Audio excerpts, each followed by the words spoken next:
Como primer tutorial vamos a trabajar funciones de Excel. Lo primero que hay que saber para trabajar correctamente las funciones de Excel es saber cómo reconoce tanto caracteres como números. En una función debe ponerse el número entre comillas si queremos que lo reconozca como un carácter, o debemos ponerlo normal sin comillas si necesitamos que lo reconozca como un número. En el caso de las letras, siempre en una función deben ir entre comillas. Bueno, una parte importante de esto es saber cuál es el orden que tiene cuando todos son reconocidos como carácter, qué carácter es mayor o menor que otro. Esto se hace con el fin de poder aplicar fórmulas en el que se organizan nombres, listas, de la manera mejor posible. Todos sabemos que los números van de 0 en adelante y cuál es mayor, cuál es menor. Eso es muy simple, pero hay una cosa muy interesante con los números cuando lo reconoce como carácter. Lo que debemos saber es que el carácter 0 es menor, es el carácter menor entre todos los caracteres, o sea 0 es menor que A, pero ahí no acaba todo. Como pueden ver aquí, lo que quiero decir es que 0 es menor que A minúscula, y A minúscula es menor que A mayúscula para el caso de los caracteres. Aquí están en orden de precedencia. Ahí se sabe cuál es menor que el otro carácter. Por ejemplo, Z minúscula es menor que Z mayúscula, o A mayúscula es mayor que Z minúscula. Ok, más adelante cuando veamos las funciones vamos a hacer un ejemplo para demostrar lo que les acabo de decir. Bueno, uno de los puntos importantes es saber para qué utilizamos las funciones. Una de las respuestas que les puedo dar es que es para simplificar muchas de las operaciones matemáticas o simplemente muchas de las funciones que realizamos a diario en Excel. Entonces, para aquellos que no saben qué fórmula utilizar, podemos ir a insertar función en f sub x en la barra de funciones. Aquí podemos encontrar todas las funciones y las podemos filtrar dependiendo de la que necesitemos, sean matemáticas, sean financieras, etcétera, etcétera, etcétera. Bueno, para nuestro primer ejemplo simplemente vamos a hacer una suma como la haríamos de la manera más simple. Sería de la siguiente manera, simplemente sumando cada celda hasta su última celda. Pero aquí podemos mirar en qué nos simplifica mucho Excel las operaciones matemáticas. Por ejemplo, la función suma. En este caso hacemos la función suma, pero si no sabemos cuál función es la que vamos a utilizar para suma, simplemente vamos a f sub x matemáticas y buscamos en la fila cuál se ajusta más a nuestra necesidad, porque ya cada una tiene su descripción cuando uno se para encima de cada fórmula cuando abrimos la ventana de insertar fórmula. Bueno, entonces ¿qué hacemos? En suma escogemos todo el rango de números que queremos que sume, simplemente el mismo resultado pero simplificado. Podemos verlo en la barra de funciones. Entonces se ve que es una operación grandísima a diferencia de utilizar una función que es más simple y nos ahorra de pronto muchos errores de digitación. Ok, este es otro ejemplo. Por ejemplo, para hacer un promedio, lo que primero tenemos que hacer para hacerlo de la misma manera que hicimos la suma, la forma larga, es, como nos enseñaron en el colegio, celda por celda entre paréntesis para que haga primero la operación que está dentro del paréntesis y después de cerrar paréntesis lo dividimos por el número de dígitos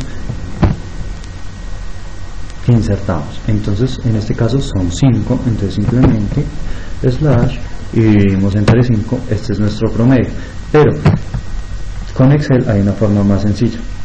Excel 2007 nos facilita una herramienta para encontrar las funciones que podemos utilizar. Por ejemplo, si sabemos que es un promedio y Excel está en español, lo podemos buscar por las primeras palabras porque muy posiblemente se va a aparecer a su nombre común. Entonces en este caso promedio, les damos doble clic y escogemos, igual que en la suma, el rango de datos al que necesitamos que le saque el promedio y el mismo promedio, una fórmula mucho más simple que lo que acabamos de hacer anteriormente, donde podemos tener muchos errores de digitación.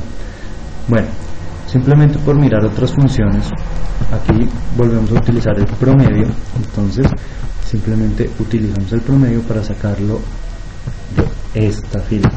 ¿Qué es esto? Es un ejemplo de venta de DVDs por local. Son 3 locales, venta de DVDs durante una semana. Simplemente estamos sacando el promedio de DVDs que vendió diario ese local durante esa semana. En este caso el local 1 fueron 11. ¿Qué hacemos aquí? Aquí la parte interesante y que de pronto muchas personas no sepan es que podemos arrastrar la fórmula por las siguientes casillas y él va a reconocer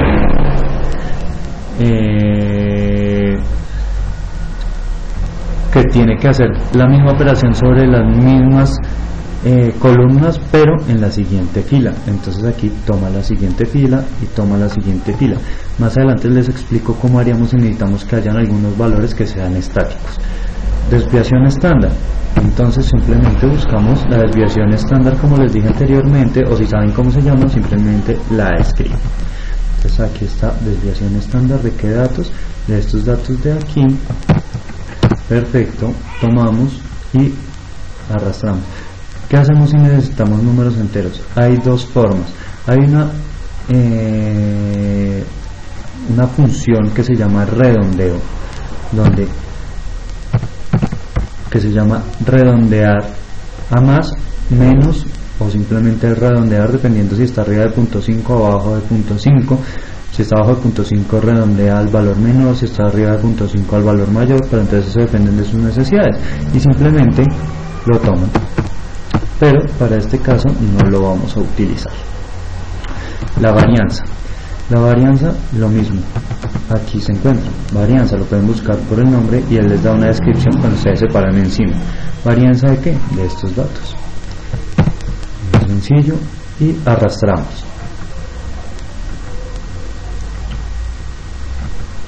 Perfecto. Bueno, ahora pasemos a las funciones lógicas, que es uno de los puntos más importantes a tratar en este tutorial. ¿Qué son las funciones lógicas? Las funciones lógicas nos permiten tomar variables de decisión. Entonces vamos a verlo más claramente con el ejemplo. Pueden ser variables como y, o, bueno, de todo tipo.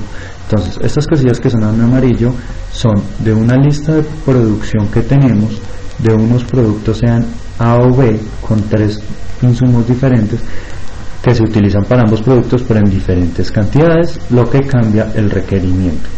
Entonces, ¿qué es lo que queremos hacer? Las casillas que no tienen relleno deben ir formuladas botándonos un valor total dependiendo de si el producto es A o B y dependiendo de la cantidad. Entonces vamos a utilizar A y 200 unidades como ejemplo. Listo. Entonces, ¿qué hacemos? Insumo 1. Entonces, ¿qué sería? ¿Qué es lo primero que vamos a hacer? Saber qué producto vamos a hacer, porque del producto que vamos a hacer depende cuánto se va a gastar del insumo 1. Entonces preguntamos si esto que anotamos aquí, ¿cierto?, es igual a, en este caso lo ponemos manual,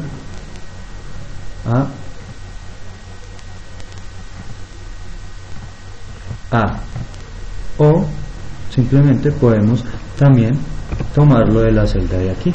Si eso que escribimos ahí es igual a eso, entonces simplemente hacemos punto y coma. Si eso es verdadero, ¿qué debe hacer? Entonces, si eso es verdadero, simplemente multiplicar esta cantidad por esto de acá, porque es lo que se está gastando de A.